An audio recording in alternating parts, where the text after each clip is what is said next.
The Galactic Union Academy of Varith Prime was considered the finest military training institution in 7 star systems.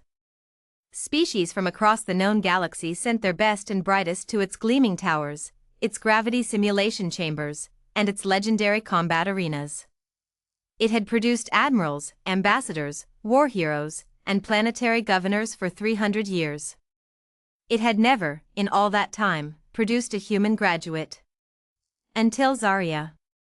Cadet Zarya stood in the center of the assessment ring on her 43rd day at the academy, breathing steadily, her dark eyes scanning the arena. She was smaller than nearly every other species present, shorter than the Quran, slighter than the Thelvery, with nothing like the natural armoring of the Droxy cadets who watched from the observation deck above. She had no venom glands, no bioelectric field, no reinforced skeletal plating. What she had was a jawline set like carved stone, and the quiet, contained patience of something that had not yet decided to move. Officer Corin stood at the far edge of the ring. He was a senior assessment officer of the Brelathi species, 7 feet of dense, blue-gray muscle and compound-jointed limbs. In Brelathi culture, rank was demonstrated through physical dominance. His kind had been apex predators on their homeworld for 2 million years before they discovered fire.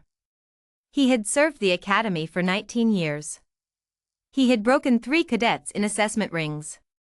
Not ended them, just broken them enough to remove them from the program. The Union tolerated it. The other species understood it. Pain, Corin believed, was the most efficient teacher. He had watched Zarya for 6 weeks. He had watched her absorb galactic combat theory in a language she had only begun learning 4 months prior. He had watched her train in gravity configurations her species had never evolved for. He had watched her get knocked down, again and again, in sparring sessions against cadets twice her mass, and get back up every single time without being told to. He had decided she needed to be removed from the program. Not because she was failing. Because she was succeeding. And nothing about the Union's military hierarchy had space for a human, a species with no homeworld representation, no political allies among the senior councils, no long history of galactic participation. She was a novelty to the other cadets. She would be an embarrassment to the institution's records. Corin had offered her a chance to withdraw 3 times. 3 times, Zarya had looked at him with those flat, dark eyes and said nothing.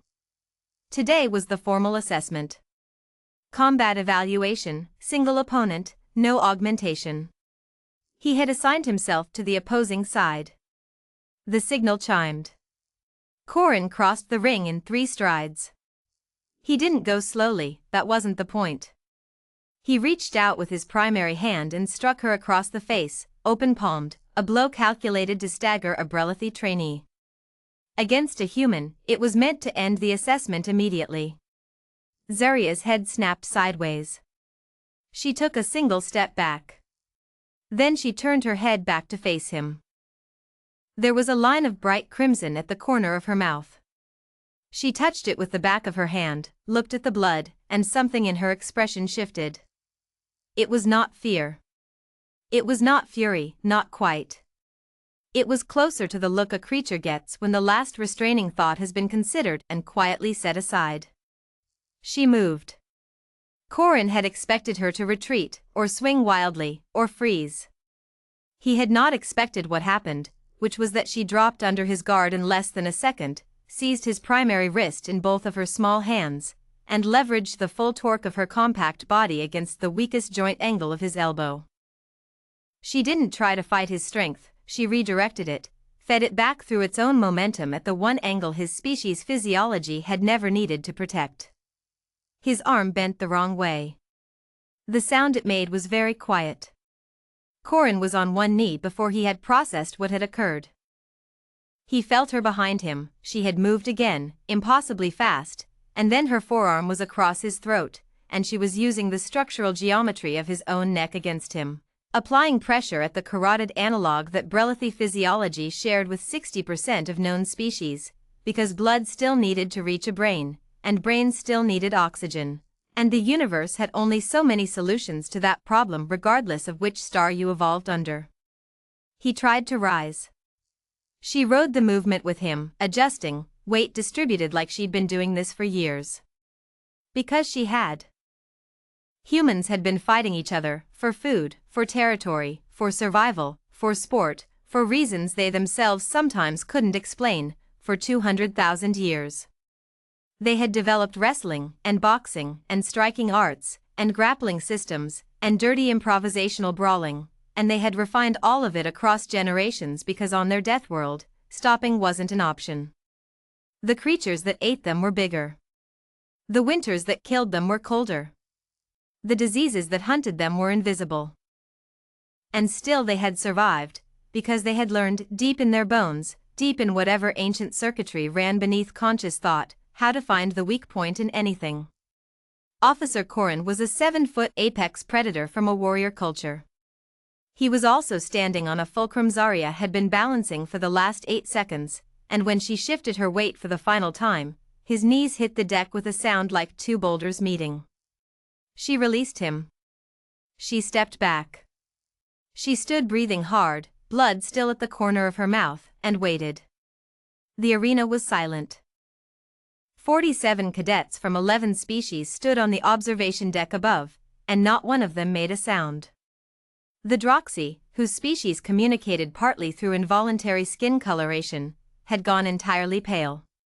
The Thelvery cadet named Essen, who had never spoken a word to Zarya in 6 weeks, was gripping the railing with both hands. Corrin was still on his knees. His arm hung at an angle that required careful medical attention and would require 3 weeks of regenerative treatment. He was looking at the cadet in front of him with an expression his species used very rarely, an expression that meant recalibration, that meant the model I was using was wrong, that meant I must begin again from a different assumption.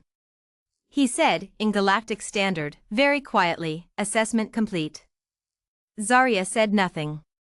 One of the junior officers crossed the ring to tend to Corrin. The medical team was already on their way. Protocol was protocol.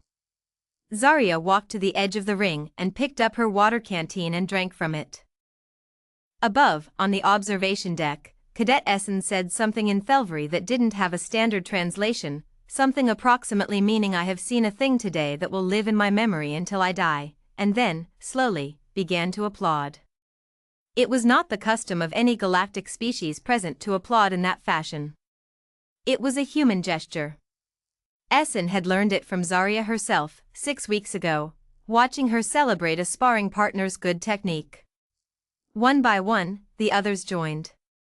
Later, the Academy's medical report would note that Officer Corrin had sustained a hyperextension injury consistent with professional combat technique. The assessment record would log Cadet Zarya as having passed combat evaluation with a score no automated system had a numerical category 4, because the category assumed a minimum of 4 minutes of engagement. 3 weeks after that, Cadet Zarya would stand in the Academy's formal review chamber and be asked by the Commandant whether she understood what she had done. "He hit me first, sir," she said. "I finished it." That seemed correct. The Commandant, a species that had no equivalent phrase for what she had described, spent a long moment reviewing the recording. Then he stamped the assessment complete. In the margin of the official form, in a hand that was slightly less steady than usual, he wrote 3 words in Standard. "Do not provoke." Humanity had sent 1 cadet to the Galactic Union Academy. She would not be the last. But long after the program expanded, long after human graduates wore Union colors on a dozen ships across the sector, older cadets would tell younger ones about the 43rd day, about a small figure with blood at the corner of her mouth, who had looked at something twice her size that had just struck her across the face, and had not stepped back. Who had instead done something much simpler. Who had decided.